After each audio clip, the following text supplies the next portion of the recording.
guys, my name is Tejasvi Patilkar and I'm going to be talking about malnutrition today.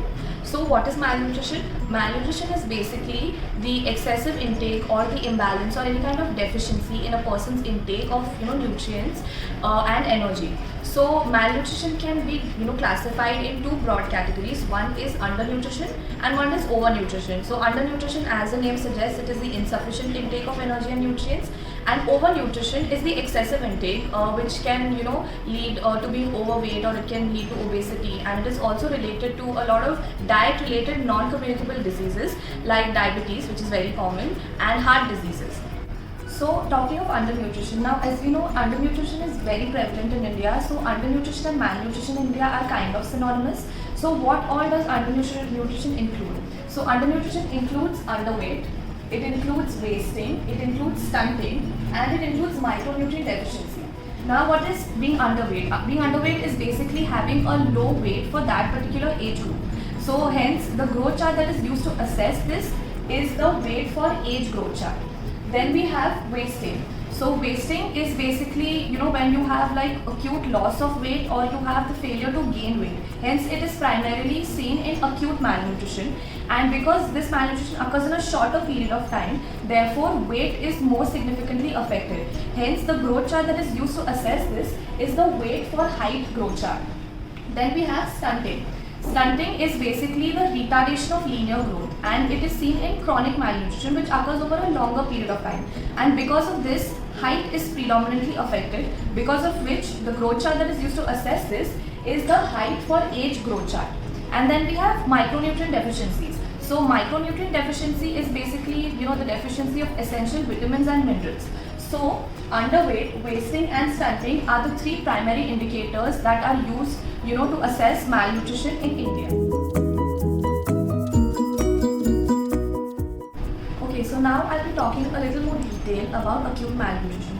So acute malnutrition essentially includes the following. There is MAM, which is moderate acute malnutrition, and SAM, which is severe acute malnutrition. So MAM, as the name suggests, is a more moderate form of malnutrition, and both of these, SAM and MAM, since they are forms of acute malnutrition, therefore they are assessed by the weight for height growth chart.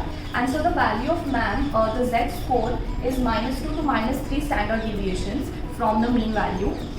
Then the MUAC, which is the mid upper arm circumference, which is another indicator of malnutrition, is 11.5 to 12.5 centimeters. MUAC is used as an indicator. It's a very sensitive indicator because when a child gets malnourished, initially he starts losing a lot of mass from this area, the triceps area, which is why this is a sensitive indicator. Another very important feature of MAM is that edema is not present because it's not a very severe form of malnutrition. The child has a good appetite. The child is clinically stable, and so how can you overcome MAM, or how is the how do you treat a child who has MAM? You basically include supplementary feeding, that is other than the child's normal diet, you include some extra energy dense feeding into the child's diet so that he is able to regain all those nutrients and energy that were deficient all this while. Okay, so now talking about severe acute malnutrition. So the Z score for severe acute malnutrition on the weight for height growth chart is less than -3 standard deviations. The mid upper arm circumference is less than 11.5 centimeters. Bilateral pitting edema is present, and there is severe visible wasting. So these are the 4 criteria that are used to diagnose severe acute malnutrition. Now what could be some of the factors that are responsible for severe acute malnutrition? Either it could be lack of any exclusive breastfeeding, or if the complementary feeding in the child's diet is started very late, or whatever feeds are given to the child, they are very diluted, so they lack all the essential nutrients.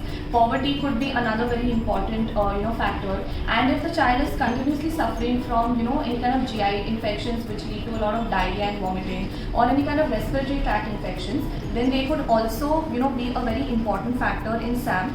And one very important aspect of SAM is that because of such a severe condition, it is greatly increases the risk of mortality of children, especially under 5 years of age. SAM can be further classified into uncomplicated SAM and complicated SAM. Uncomplicated SAM is essentially when the child has absence of any kind of severe medical complications. The child is relatively alert, the child has a good appetite relatively, and also the child has edema which is of grade 1 and grade 2 or grade 2, and this child can be managed at home, so hospitalization is not compulsory. Okay, so now coming to complicated SAM. Complicated SAM, as the name suggests, the child essentially has the presence of a lot of medical complications. He could have lethargy, there could be severe dehydration, hypoglycemia, a lot of electrolyte imbalances. The child does not have a good appetite because he's so lethargic, he doesn't accept food easily, and also the child has grade 3 edema, which is generalized edema. So the difference between complicated and uncomplicated is that complicated SAM, the patient has to be hospitalized, cannot be managed at home. Okay, now we're going to be talking about Kwashiorkor and marasmus, which are both essentially protein energy malnutrition conditions, which we've all heard of. They fall under acute malnutrition. Now, Kwashiorkor is essentially the decreased intake of protein. So there is a decreased protein is to energy ratio. The deficiency in protein leads to edema, which is like ankle edema, and there can also be abdominal distension. This condition generally occurs in children who are 1 to 4 years of age, and wasting is a feature of this condition, but because edema is present, it gets masked by that. Some other characteristic features of Kwashiorkor include some skin and hair changes. The skin changes include crazy pavement dermatosis, which is basically the presence of alternate hyperpigmented and depigmented patches on the skin. Then you have flaky paint dermatosis, which kind of looks like the paint coming off a wall, which involves like these hyperpigmented patches, which are separated by like these cracks. And then you have flat sign, which is seen because of alternate dark and light bands on the hair, which is again because of alternate hyperpigmentation and depigmentation in the hair. So these are characteristic features, and because there is deficient intake of proteins, this condition doesn't have a good prognosis. The child has a high risk of suffering from infections repeatedly, and so the mortality rates because of Kwashiorkor are very high. Okay, so now talking of marasmus. Marasmus is essentially a deficient intake of calories. Because of this, it occurs soon after birth, and because it's not a protein deficiency, edema is absent in marasmus. There is also severe visible wasting that is seen, and because there is no edema, the ribs of the child are very clearly visible. Some other very characteristic features that can be seen in marasmus is a monkey-like face because of the absence of pads of fat in the cheeks, and also there is a baggy pants appearance, which is given by the loose skin that hangs over the buttocks in the child. And talking of the prognosis is good in a child having marasmus because the child has a relatively good appetite, the child is accepting food, and also the child is relatively alert. So the child has lesser chances of having infections, and so the mortality rate is lesser as compared to Kwashiorkor. Okay, so how will you treat these conditions? So because both of these are protein energy malnutrition condition, therefore you're going to have to give first, you're going to have to fulfill the calorie requirement. So first energy dense feeds are given, and then slowly protein rich food is incorporated later. Energy dense feeds can include any kind of ready to use therapeutic foods or milk based feeds which are fortified with oil, sugar and cereals. And if there is any kind of other conditions that are associated, like anemia or any kind of micronutrient deficiencies, then those conditions also have to be corrected.